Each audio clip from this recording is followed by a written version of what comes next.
थिस्सलुनीकि की किताब, उसका 2 अध्याय और उसका 1 वचन। पौलुस का प्रचार कार्य।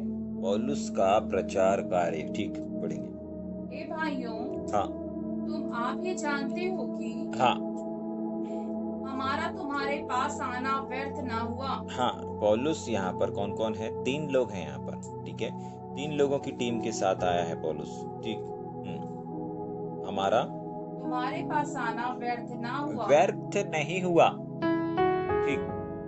परंतु तुम आप ही जानते हो तुम खुद जानते हो इस बात को कि पहले फिलिप्पी में दुख उठाने हाँ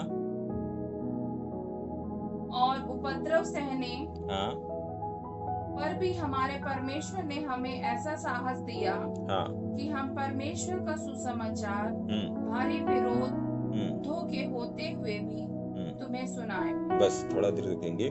सबसे पहली चीज, बहुत बार हम और आप सेवकाई में जाते हैं, लोगों के बीच में सेवा करते हैं, परिश्रम करते हैं, और बहुत बार हमारे सेवा कार्य के बदले हम एक बड़े प्रतिफल को भी देखते हैं, एक बड़े प्रतिफल को देखते हैं, और साथ ही साथ एक बड़ी बेदारी को भी देखते हैं, एक बड़ी भीड़ को भी देखते हैं, एक बड़े छुटकारे को भी देखते हैं, और लोगों के जीवनों में एक बड़े बदलाव को भी देखते हैं, ठीक है। लेकिन बहुत बार ऐसा भी होता है कि हमने जहां पर काम किया, हमने जहां पर सेवा किया, या जिन लोगों को हमने समय दिया, वहां से हमको कोई प्रतिफल नजर नहीं आता, ठीक है, कोई प्रतिफल नजर नहीं आता। तो पौलुस इस बात को बता रहा है कि हमने जो तुम्हारे बीच में सेवकाई किया है ना, उसमें हमारा जो परिश्रम था वो व्यर्थ नहीं हुआ, परंतु हमने उसकी कटनी को देखा। हमने जो अपने समय को बोया, हमने जो अपने धन को बोया, हमने जो अपने तन को बोया, हमने जो अपने तन मन धन सब को बोया तुम्हारे बीच में, तो हमने उसके बदले में तुम्हारे यहाँ पे एक बड़ी कटनी को देखा। तुम लोग आज प्रभु में बने हुए हो, तुम लोग आज संकट में, क्लेश में, हर प्रकार के उस विरोध में तुम क्या हो, बड़े कड़े क्लेश में, बड़े विरोध में तुम लोग क्या हो, आज भी प्रभु में, मसीह में बने हुए हो। तभी के लिए पौलुस इस बात को कह रहा है कि देखो, हम लोगों का तुम्हारे पास आना व्यर्थ नहीं हुआ, हम लोगों का तुमको सिखाना व्यर्थ नहीं हुआ। आपको पता है कब एक सिखाने वाले का सिखाना व्यर्थ हो जाता है? जब सामने वाला सीखता नहीं है। याद रखिएगा, आज बहुत सारे लोग बहुत सारी जगहों पर बहुत कुछ सिखा रहे हैं, बहुत सारे लोग बहुत सारी बातों को बहुत सारी जगहों पर, बहुत सारे प्लेटफॉर्म पर सिखा रहे हैं, बता रहे हैं, समझा रहे हैं, टीचिंग दे रहे हैं। लेकिन समस्या यह है कि कितने ऐसे लोग हैं जिनका सिखाना, जिनका बोलना, जिनका बातचीत करना, जिनका वचन से अगुवाई करना, लीड करना, सिखाना व्यर्थ हो रहा है। हाँ, व्यर्थ हो जाता है जब एक व्यक्ति के जीवन में आप काम कर रहे हो, परिश्रम कर रहे हो, उसको सिखा रहे हो, उसको समझा रहे हो, उसको एक एक चीजों को बता रहे हो, लेकिन सामने वाला अगर नहीं सीख रहा है, नहीं समझ रहा है, तो क्या करना चाहिए? क्या हो गया वहां पर? व्यर्थ हो गया। जाग रहे हैं। हाँ, कितनी ऐसी जगह, कितने ऐसे लोग हैं जिनके बीच में आपने काम किया, लेकिन वो काम, वो परिश्रम आपका व्यर्थ हो गया। आपने एक बच्चे को दूध पिलाने से लेकर के, खिलाने से लेकर के, चलाने से लेकर के, उठने बैठने, हर एक एक चीजों को एक माता करती ना अपने बच्चे को। हो सकता है आपने भी अपने सेवकाई के दौरान, हो सकता है आपने भी किसी एक ऐसे चेले को या किसी एक ऐसे व्यक्ति को तैयार किया हो, उसको उत्पत्ति से लेकर के प्रकाशित वाक्य तक पढ़ाया हो, सिखाया हो, समझाया हो, साथ में लेकर के चला हो, बहुत सारी चीजों को किया हो, लेकिन अंत में वो आज आपके साथ नहीं है, अंत में आज वो आपके बगल में नहीं खड़ा हुआ है। क्या हो गया? आपका बताना, आपका सिखाना सब क्या हो गया? व्यर्थ हो गया। लेकिन पौलुस कह रहा है, इमेजिन करिए अगर इस कलीसिया के लोग इस क्लेश में, इस सताव के दौरान अगर उस सताव की परिस्थिति के अनुसार ढल जाते, जैसा सताव है उस सताव के अनुसार अगर वो कार्य करते, तो क्या होता? पौलुस का यहाँ पर बताना, सिखाना और यहाँ पर आना व्यर्थ हो जाता। लेकिन ये कलीसिया आज भी कायम है, ये कलीसिया आज भी स्थिर है, यहाँ के लोग, यहाँ का विश्वास, यहाँ के लोगों का आज भी कायम है। इसका मतलब है कि ये यहाँ पर जो पौलुस ने परिश्रम किया वो व्यर्थ नहीं हुआ। याद रखिए, आज हम हर जगह पर काम कर रहे हैं, जहां अवसर मिल रहा है वहां पर काम कर रहे हैं, लेकिन बहुत सारी जगहों पर ऐसा होता है कि हम एक बड़े प्रतिफल को देखते हैं, और बहुत सारी जगहों पर हम ऐसे देखते हैं कि वहां पर कोई प्रतिफल नहीं नजर आता हमको। क्यों? कि कुछ ना कुछ कहीं ना कहीं परिश्रम क्या हो रहा है, व्यर्थ हो रहा है। ठीक, उसके आगे पौलुस कहता है मेरा परिश्रम तुम्हारे यहाँ पर आना व्यर्थ नहीं हुआ।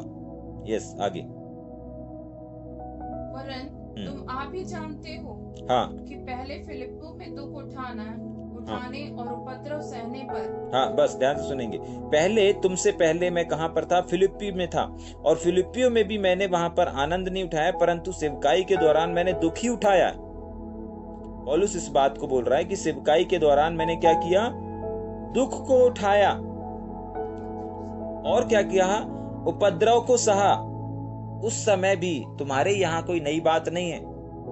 आज बहुत बार अपने को लगता है ना कि नहीं यार, मेरे यहाँ, हमारे शहर में, हमारे नगर में, हमारे क्षेत्र में कुछ ज्यादा ही सताव है। नहीं, और भी जगहों पर अगर हम घूम करके देखेंगे, पीछे मुड़ करके देखेंगे, सर्च करके देखेंगे, तो बहुत सारी ऐसी जगहें हैं जहां पर सताव चल रहा है। हाँ, उस सताव का रूप अलग अलग हो सकता है, लेकिन सताव चल रहा है। जाग रहे? एक ही सताव, एक ही जैसी सजा, एक ही जैसे सताव सब जगह नहीं होता। अलग अलग कंट्री में, अलग अलग राज्यों में, अलग अलग देशों में, अलग अलग शहरों में अलग अलग प्रकार से सताव चल रहा है। कहीं बोल दिया जाता है कि आज से तुम लोगों के चर्च नहीं लगेंगे, दरबार नहीं लगेंगे, तो वो एक सताव है। कहीं पर किसी शहर में लोग आपस में पास्टर की, सेवकों की नहीं बन रही है, वो एक अलग सताव है। कलीसिया में कलीसिया चल रही है, सब लोग सेवक लोग भी हैं, लेकिन फूट है, ये भी एक सताव है। ये भी एक सताव है। मानसिक सताव होता है, शारीरिक सताव होता है, शैतानी सताव होता है, शारीरिक, शैतानी, ये सब सताव हैं। अलग अलग अलग अलग अलग अलग अलग अलग प्रकार से अलग अलग अलग अलग व्यक्ति सताव से होकर के गुजर रहा है। लेकिन यहां कुछ हो रहा है। मैंने जब फिलिप्पियों में था तो फिलिप्पियों में मैंने दुख उठाया, उपद्रव को सहा। लेकिन कैसे? आगे पढ़ेंगे। उपद्रव सहने पर भी हमारे परमेश्वर ने हमें ऐसा साहस दिया। हम लोगों को क्या दिया? साहस दिया। याद रखिएगा, जब भी आप दुखों से होकर के गुजरते हैं, परमेश्वर अपने वचन के द्वारा, परमेश्वर अपने गीतों के द्वारा, परमेश्वर अपने उपस्थिति के द्वारा आपको क्या देता है? साहस देता है, बल देता है, हिम्मत देता है, आपको अकेला नहीं छोड़ता। और यही तो प्रमाण है कि जब सताव है, जब संकट है, जब मुसीबत है, जब परेशानी है, उस समय भी परमेश्वर आपको उठा करके खड़ा करता है। और उसी को कहते हैं बल देना। आपको जिस क्षेत्र में, जिस जगह पर बल की आवश्यकता है, सामर्थ्य की आवश्यकता है, परमेश्वर ऐसे दुखों के समय में, ऐसे उपद्रव के समय में, ऐसे बर्दाश्त करने के समय में क्या करता है? आपको और हमको और हर एक उस सेवक को जो दुख उठाने के लिए तैयार रहता है, उसको क्या देता है? साहस देता है। यहाँ साफ लिखा हुआ है, फिलिप्पी में जब मैं दुख उठा रहा था, दुख सहन कर रहा था, तो उस समय परमेश्वर ने मुझे ऐसा साहस, मुझे ही नहीं परंतु हम सब लोगों को, हमें ऐसा साहस दिया कि हम परमेश्वर का सुसमाचार भारी विरोध के होते हुए भी सुनाएं। तो यीशु नासरी के नाम से मैं इस चीज की घोषणा करना चाहता हूं कि आज जितनी जगह पर भी सुसमाचार सुनाने से रोका जा रहा है, कलीसिया दरबार लगाने से रोका जा रहा है, बड़ी सभा करने से रोका जा रहा है,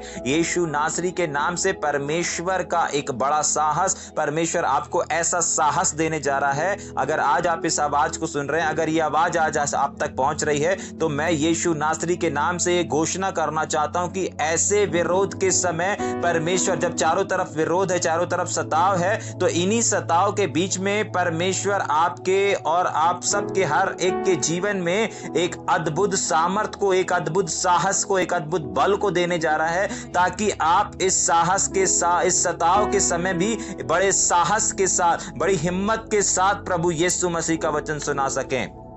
प्रभु यीशु मसीह के नाम से। देखिए, जब परमेश्वर प्रेरितों के काम में कर सकता है, जब यीशु मसीह पुराने नियम में कर सकता है, जब यीशु मसीह प्रेरितों के टाइम पे कर सकता है, तो आज की जनरेशन में वो क्यों नहीं कर सकता? क्या आज की जनरेशन में हमारे परमेश्वर का साहस कम हो गया, हमारे परमेश्वर की हिम्मत कम हो गई, हमारे परमेश्वर का बल कम हो गया, या हमारे परमेश्वर की देने की क्षमता कम हो गई? नहीं, बिल्कुल भी नहीं। लेकिन परमेश्वर किसको अपनी सामर्थ देता है, किसको अपना बल देता है, किसको वो साहसों से भरता है कि वो विरोध के बावजूद बावजूद भी सुसमाचार सुना सके, इतना विरोध होने के बाद भी अपनी कलीसिया अपने दरबार को चालू रख सके। कब, किसको देता है? जो ऐसे विरोध में भी खड़े रहते हैं, जो ऐसे उपद्रव में भी खड़े रहते हैं, परमेश्वर उनको साहस देता है। याद रखिएगा, आप ये मत सोचिए कि आप अकेले खड़े हुए हैं, नहीं, कोई आपको नजर आए अथवा ना आए, लेकिन परमेश्वर का बल, परमेश्वर की साहस, परमेश्वर की हिम्मत, परमेश्वर की सामर्थ आपके साथ है। और ये जैसे पहले देता था, प्रेरितों को देता था, पुराने नियम में भी देता था, प्रेरितों के टाइम पे भी दिया, यीशु मसीह के टाइम पे भी दिया, आज भी वो देता है, और आज भी और इसके बाद भी वो देता चला जाएगा। अगर आप सताव में, अगर आप उपद्रव में उसके लिए प्रेजेंस है, तो उसके लिए खड़े हैं, तो अगर आप उपद्रव, अगर आप क्लेश में उसके अनुसार ढल गए तो आपको नहीं मिलेगा। लेकिन अगर आप उसके बाद भी भारी विरोध के साथ भी अगर आप खड़े हैं, डटे हैं, तो निश्चय जानिए कि परमेश्वर एक अद्भुत साहस को आपको देने के लिए तैयार है। यस, वापस पढ़ेंगे, उसके बाद आगे चलेंगे तीसरे वचन में। परमेश्वर ने हमें ऐसा साहस दिया, परमेश्वर ने हमें ऐसा साहस दिया। याद रखिएगा, कब दिया? जब वो लोगों के चारों ओर दुख था, मुसीबत थी, दुख उठा रहे थे, उपद्रव को सह रहे थे, तब परमेश्वर ने एक ऐसे साहस को भेजा और इन लोगों को ऐसी सामर्थ्य दिया कि वो लोग इस सताव के बीच में भी, भारी विरोध था, थोड़ा सा विरोध नहीं था, भारी विरोध था, और इन विरोध के होते हुए भी वो सुसमाचार को सुनाते रहे। हमारे उपदेश में भ्रम नहीं है, हमारे उपदेश में कोई भ्रम नहीं है, कोई गुमराहपन नहीं है।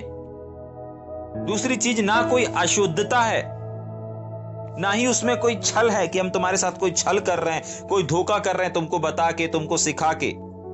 आज बहुत बार लोगों को यही लगता है, आ गए धर्म परिवर्तन करने के लिए, आ गए हमारा परिवर्तन करने के लिए, जाग रहे हैं। बहुत सारे, अगर आप यूथ में, ये तो संसारिक लोगों को लगता है कि हमारा धर्म परिवर्तन करने आ गए, हमको धर्म के बारे में बताने के लिए आ गए, ठीक है। लेकिन अगर आप यूथ में भी बहुत बार ऐसा लगता है, जवानों के बीच में, कलीसियाओं के बीच में, आपकी मंडली के बीच में, आपके दरबार के बीच में, जहां पर आप रहते हैं, जहां पर आप टीचिंग देते हैं, जहां पर आप सिखाते हैं, जहां पर आप उपदेश देते हैं, बहुत बार उनको भी इस प्रकार से ऐसा लगता है कि ये क्या कर रहे हैं, हमको फंसा रहे हैं। क्या कर रहे हैं? हमको फंसा रहे हैं। दूसरा क्या कर रहे हैं? हमको धोखे में रख रहे हैं, छल कर रहे हैं हमारे साथ। हाँ, बहुत बार लोग संदेश सुनने के बाद पास्टर साहब की तारीफ नहीं करते, पास्टर साहब की बड़ाई नहीं करते कि अच्छा प्रकाशन था, मुझसे परमेश्वर ने बातचीत किया, परंतु ये बोलते हैं कि ये मुझे दिखा करके, मुझे बता करके, मुझे ताने दे रहा था, मुझे ये कर रहा था, मुझे वो कर रहा था। जाग रहे? समझ में आ रहा है? ठीक, पौलुस बोलता है कि भाई हमारे उपदेश में, हमारी टीचिंग में, हमारी शिक्षा में कोई भ्रमित बातें नहीं थी। आज बहुत सारे लोग अलग अलग जगहों पर क्या करते हैं, आप सुन सकते हैं, किस चीज को सुन सकते हैं? अच्छे उपदेशों को सुन सकते हैं जो लोगों को भ्रमित कर देते हैं। और आज भी बहुत सारे लोग भ्रमित में पड़े हैं। आज भी बहुत सारे लोग किस में आ जाते हैं? लोगों के भ्रम में आ जाते हैं, लोगों के छल में आ जाते हैं, और लोग अशुद्ध हो जाते हैं। और आज भी लोग यहां वहां के ज्ञान को सुन करके उनके समान बन जाते हैं। लेकिन पौलुस इस बात को कह रहा है, देखो हमारे उपदेश में भ्रम नहीं है, जो है। हम जिस बात को बोल रहे हैं, हम उस बात को साबित कर रहे हैं, हम जिस बात को सिखा रहे हैं, उस बात को हम साबित भी कर रहे हैं। जाग रहे? ठीक, इसके पहले हमने पढ़ा था कि हमारा सुसमाचार तुम्हारे पास क्या लेकर के आया? शब्द मात्र बस से नहीं आया, परंतु सामर्थ के साथ आया है, प्रमाण के साथ आया है। मतलब ये पौलुस कह रहा है कि देखो हमारे सुसमाचार में, हमारे उपदेश में सिर्फ उपदेश नहीं है, सामर्थ भी है, कोई धोखा नहीं है। ठीक, पर जैसा परमेश्वर ने हमें योग्य ठहराकर सुसमाचार सौंपा, हम वैसा ही वर्णन करते हैं। याद रखिएगा, सबसे इंपॉर्टेंट चीज है कि जैसा परमेश्वर ने हमें योग्य ठहराकर। देखिए, अगर आज आप किसी संदेश को बता पा रहे हैं, किसी बात को सिखा पा रहे हैं, तो ये आपकी योग्यता नहीं है, ये परमेश्वर का चुनाव है। अगर आज अभी आप मेरी आवाज को सुन पा रहे हैं, अगर आज अभी आप इस आवाज के द्वारा कुछ आशीषों को प्राप्त कर पा रहे हैं, कुछ सीख पा रहे हैं, तो इसमें मेरा कोई योगदान नहीं है। इसमें सिलेक्शन जो है, परमेश्वर ने मुझे इस योग्य समझा कि मेरे मुख के द्वारा वो आप लोगों से बातचीत कर सके। जाग रहे हैं? और सिर्फ आप लोगों से ही नहीं परंतु मुझसे भी बातचीत कर सके। जैसे परमेश्वर ने मूसा के टाइम पे बोला था कि जब मूसा बोल रहा था कि पिता परमेश्वर, मैं बोलने में क्या हूं, मैं बोलने में निर्बल हूं, मैं बोलने में असमर्थ हूं। परमेश्वर उसको बोलते हैं कोई बात नहीं, कोई बात नहीं, सुन, आज के बाद मैं तेरे मुख के द्वारा बोलूंगा, मैं तेरे मुख के द्वारा बोलूंगा। यहां मूसा का डिसीजन नहीं था, यहां परमेश्वर का डिसीजन था। आज भी यहां पर 4थे वचन में हम इसी बात को पढ़ रहे हैं कि पौलुस इस बात को बता रहा है कि देखो, परमेश्वर ने मुझे योग्य ठहराया है। आज वो पौलुस अगर यहां पर सिखा पा रहा है, समझा पा रहा है, तो पौलुस की योग्यता नहीं है, परंतु ये परमेश्वर ने उसको योग्य बनाया है, योग्य ठहराकर सुसमाचार सौंपा है। जाग रहे हैं? तो कोई भी सेवक जब आपके कलीसिया में, आपके दरबार में जब किसी बात को बताता है, किसी संदेश को देता